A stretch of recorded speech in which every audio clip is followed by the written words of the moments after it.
City North. Lumaki ako kasama ang aking lola sa probinsya. Pero may sakit ang lola ko. Kailangan niya ng operasyon na napakamahal. Tumawag ang aking ama at sinabing babayaran niya ito.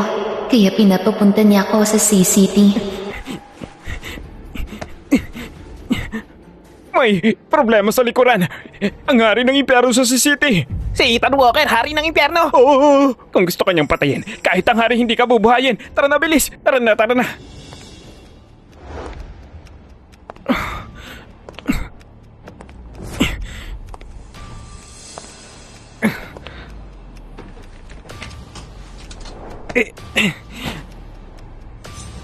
Pasensya na, amo.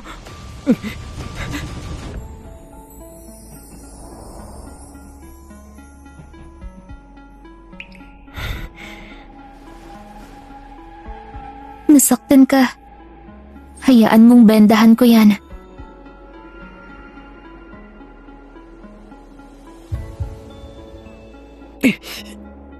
Huwag kang gumalaw.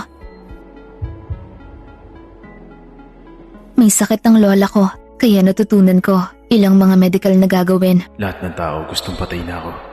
Pero sinubukan niya akong iligtas. Dapat kang pumunta sa ospital.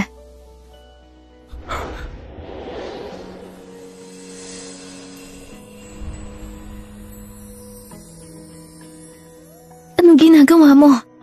Nahulog na ang loob ko sa'yo. Mula ngayon akin ka na.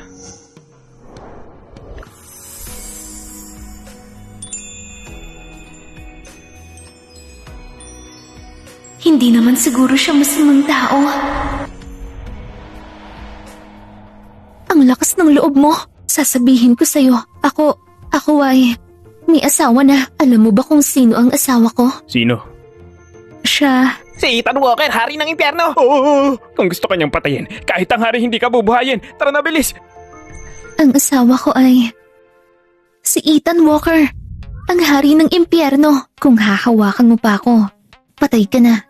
Takot ka na. Boss! Tumabi ka! Boss, pasensya na boss, nahuli ako. Pamilyang Wilson ang nasa likod. Nausikaso ko na. Boss? Ikaw ay... Ang aming amo, ang hari ng impyerno ng C-City, si Ginoong Ethan Walker. Siya si Ethan Walker?